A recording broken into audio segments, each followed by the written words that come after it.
రేవంత్ రెడ్డి ఇంతకని ఇట్లాడు జీతాలు మా తెలంగాణ ప్రజలు బిడ్డ మీరు దాన్ని మా కన్నుడని 2 జిల్లా పరిస్థితులతో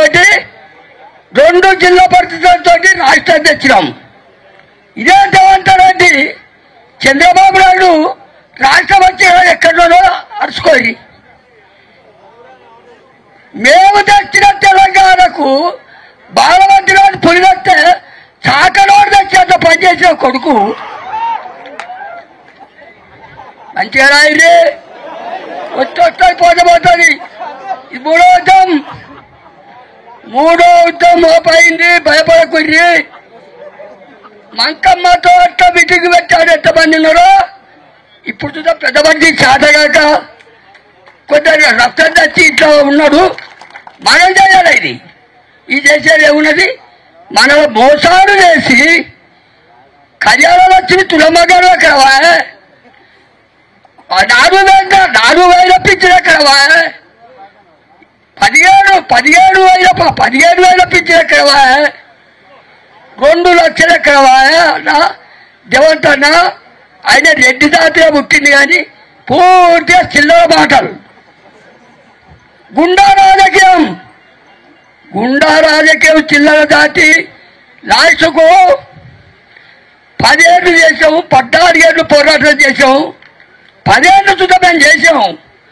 కృష్ణమూర్తి కావాలన్నట్టే ఉండేది మా పాలన. ఎవడు ముఖ్యమోలే. దేశం మంచిగా ఉన్నది, పంటలు పండాయి. దయచేసి చెప్తున్నా, కోటి కట్టాలు వస్తున్నాయి, బొమ్మాడమైన కట్టాలు వస్తున్నాయి. చాలా జాగ్రత్త.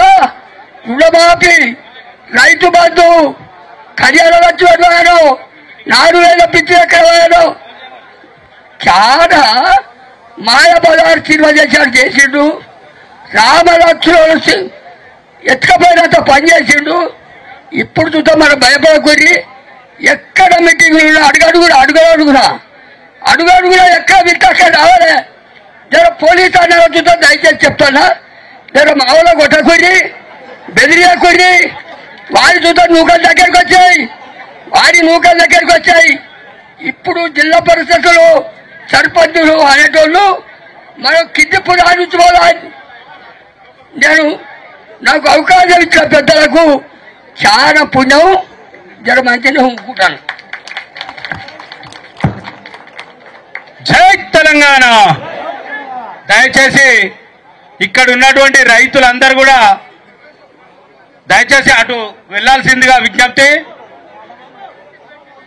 వీర్యానాయక్ గారిని మాట్లాడాల్సిందిగా కోరుతూ 1 నిమిషం మాట్లాడాల్సిందిగా విజ్ఞప్తి.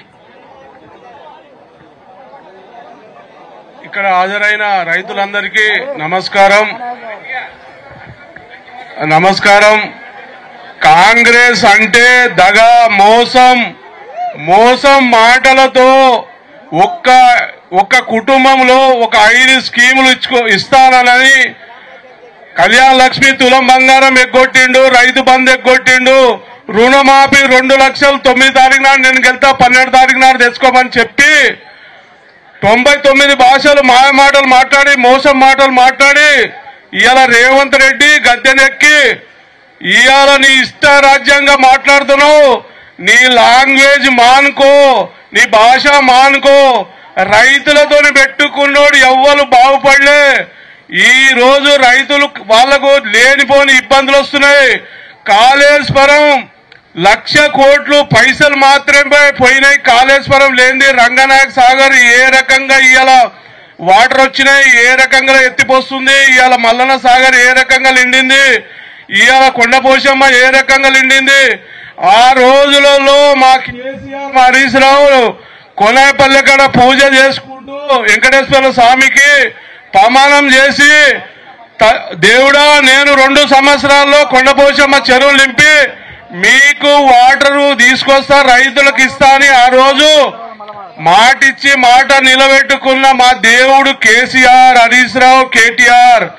ఇవాళ కేటీఆర్ చెప్పి హరీష్ రావు చెప్పే వరకు, కేటీఆర్ చెప్పి హరీష్ రావు చెప్పి మా కేసీఆర్ మాట్లాడే వరకు ఇవాళ కాళేశ్వరం నీళ్లను విడుదల చేయలేదు. ఇవాళ కాళేశ్వరంకు మా నాయకులు అడిగితే గాని మా రైతులకు నీళ్ళు ఇవ్వవా? ఇవాళ కాళేశ్వరం పోయిన కాళేశ్వరం ఏ రకంగా ఎత్తిపోస్తుంది? ఇవాళ లక్షలాది టీఎంసీ నీళ్లు వాటర్ వచ్చినాయి. కొట్టుకోపోయిన రంగన మళ్ళా మన రిజర్వాయర్ ఇవాళ ఈ కాళేశ్వరం ఏ రకంగా నిండింది? ఇవాళ కొండపోశమ్మ 7,000 కిలోమీటర్ మీ హైట్ లా ఏ రకంగా పోస్తుంది అనేది అర్థం చేసుకోవాలి. ఇవాళ రైతులు